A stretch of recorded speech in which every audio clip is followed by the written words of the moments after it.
L'exposició Art i Paraula sorgeix d'unes converses que va mantenir amb el Jesús Galdón i la Martina Maurito, els altres dos comissaris de l'exposició, sobre la importància de la relació entre artistes i poetes. I el Joan Miró deia que tot era poesia, tant la poesia visual com la poesia escrita. Que un poema es pot transformar en obra visual i al mateix temps una obra visual es pot transformar en un poema. És aquest vincle el que ens ha interessat molt destacar en aquesta mostra.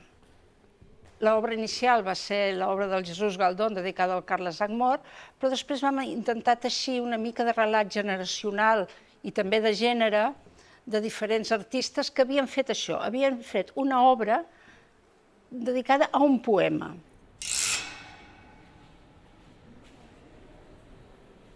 La meva relació amb el Carles Ackmore és una d'aquelles relacions que no té principi ni fi. Aquesta continuïtat és aquesta peça, no? Amb aquesta relació amb el Carles. Una vegada va venir a l'estudi i va veure el meu treball i tal. Entre altres coses, i va veure una sèrie d'obres que són uns filacteris de colors. El filacteri és aquell element iconogràfic en què es permet, dins del context de la pintura, inscriure el text. És el que després acabarà sent els glòbuls dels còmics. Aquests filacteris els hi va agradar molt i van dir «Ostres, aviam si un dia podem fer alguna cosa» i es va quedar aquí el tema.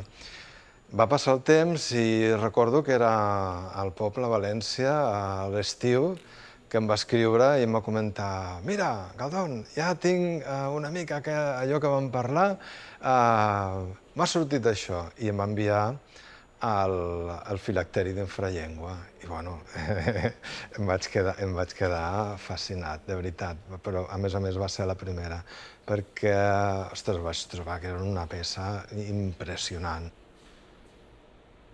El que vaig fer és agafar i desescalar, amb una escala molt més gran, aquella obra i posar en un paper al costat de l'altre, fer aquesta continuïtat amb la forma de filacteri i amb la idea que sigués una obra que estigués penjada en l'aire. Tot el llibre està reproduït en fum d'espelma, per donar a entendre que aquest instant de l'obra pot ser un instant molt efímer, tan efímer com pot ser el fum d'una espelma. La primera posada en escena d'aquesta peça va ser precisament a la Biblioteca de Catalunya, amb una de les naus, i era tot a lo llarg. És una peça molt gran, fa 26 metres de llargada.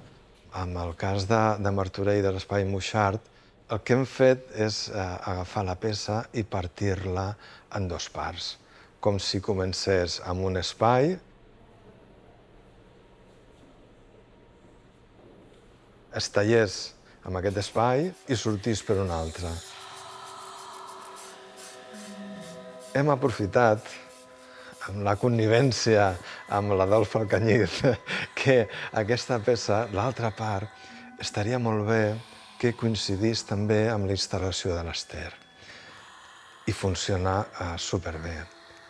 A més, per què? Perquè dona continuïtat amb un fet que jo trobo importantíssim, que és la relació i la vinculació amb els artistes i amb el seu treball i amb la seva tasca. En aquest cas, no deixa de ser un petit homenatge amb aquesta relació amb el Carles i amb l'Ester.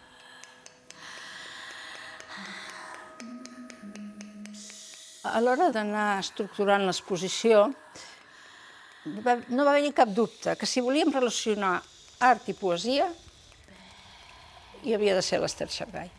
Ja més enllà del Carles Ackmore, que era una mica també la primera obra que va inspirar l'exposició, però si hi havia algú que unia art i poesia dins el seu activisme, dins la seva creació, dins tota la tasca que va portar a terme, era l'Ester.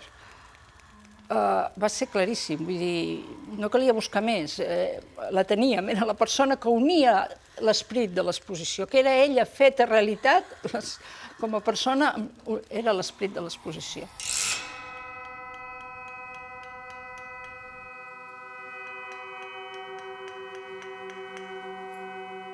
I així va sortir aquesta peça meravellosa que després s'ha estat presentada a diferents llocs perquè realment és una peça molt, molt potent i que ens parla, com cap altra, d'aquest diàleg entre art i poesia, perquè hi ha art i hi ha poesia.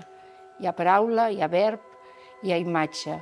És una peça que és la definició d'aquesta exposició que es diu així clarament, art i paraula, doncs aquesta peça ens porta a ser una mica la peça paradigmàtica d'aquesta exposició.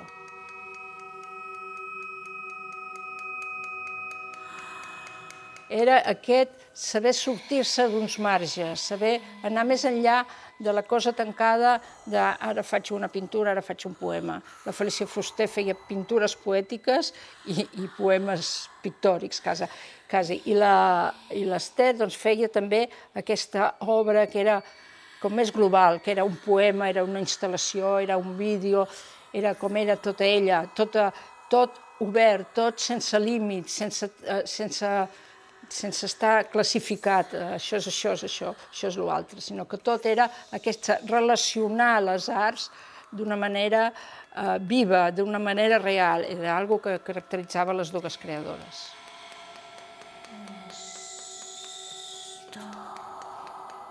L'empremta de l'Ester en aquesta exposició i després amb la publicació que hem fet en memòria seva també és molt forta perquè va ser la seva energia creativa la que ens va donar l'empenta per continuar i per tirar endavant.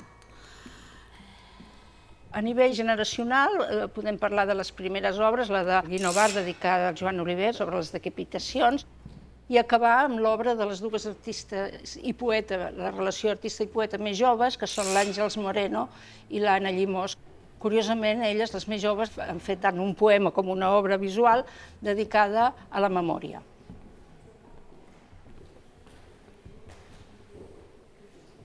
Entre el mig tenim a la Francesca Llopis, que ha fet un vídeo sobre la Maria Mercè Marçat, perquè una altra de les idees de l'exposició era abastar també diferents llenguatges artístics, no quedar-nos en pintura o escultura, sinó agafar també vídeo i altres elements. Cos meu, què em dius? Com un crucificat, parles per boca de ferida. A nivell de diàlegs entre artista visual i artista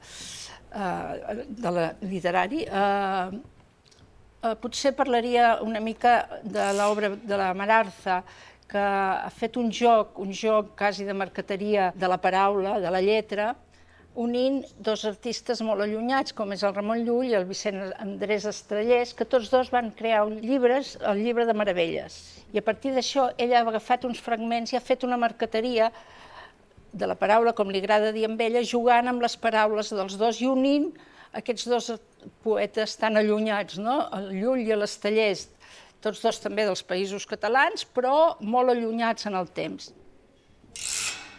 Després també tenim a l'Amèlia Riera, va fer una pintura al voltant d'un poema del Salvador Espriu, i aquí va ser com mutu, perquè es veu que el Salvador Espriu i l'Amèlia Riera eren amics i llavors parlaven molt de la casa i el Salvador Espriu li va fer un poema dedicat a la casa i ella va respondre amb un quadre també amb aquests mons onírics de l'Amèlia Riera dedicats a la casa.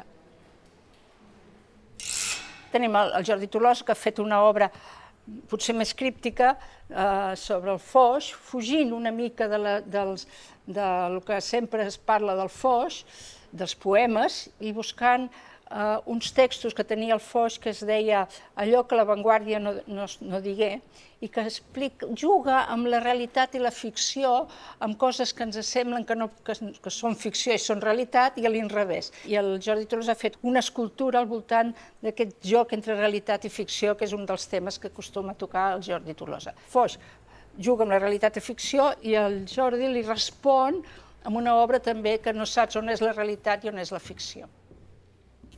Una altra peça de l'exposició, que ja no és un diàleg entre poema i obra d'art, sinó que el David Invernon ha fet un joc també en aquest món oníric que ell crea, que sempre diu que tot el que he après ho he après a l'hora del pati, sempre diu ell, i amb aquest joc així una mica lúdic ha agafat no un poema del Brossa, sinó una anècdota de la seva vida personal, que és que quan el Brossa va anar a fer-se el carnet d'identitat a la policia, abans es posava a l'ofici, li van preguntar ofici, i ell va dir poeta, i el policia no ho va dubtar, va posar paleta.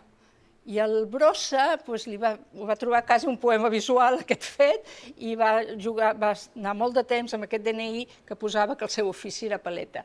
Llavors el David Invernon ha agafat aquesta anècdota i ha creat una obra molt poètica també, amb una pala de paleta, en la qual és plena de lletres per fer el poema, jugant entre aquesta cosa de paleta i poeta.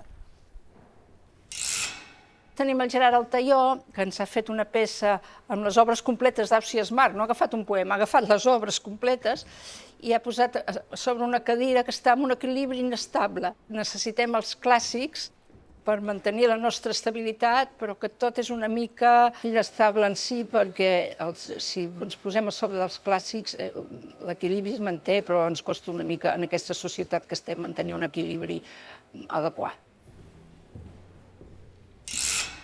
Lluís Vilà ens ha fet una peça molt relacionada amb l'obra del José Luis Borges. Vam voler incloure aquesta peça una mica per sortir d'aquesta idea que només era aquí aquesta relació d'artista-poeta, per donar una idea de la universalitat d'aquest diàleg entre artista i poeta. Llavors aquesta obra de Lluís Vilà no fa una referència molt explícita a un poema, sinó que és una mica el món borgià. L'exposició Art i Paraula ens ha portat una mirada una mica, potser és molt pretensiós, però vull pensar-ho, una mirada una mica més ampla de com les arts es relacionen, de com en aquest món tan líquid en què tot es dilueix, les arts mantenen aquesta relació, aquest diàleg, aquest vincle entre elles i són capaces d'alimentar-se i de crear obres que tinguin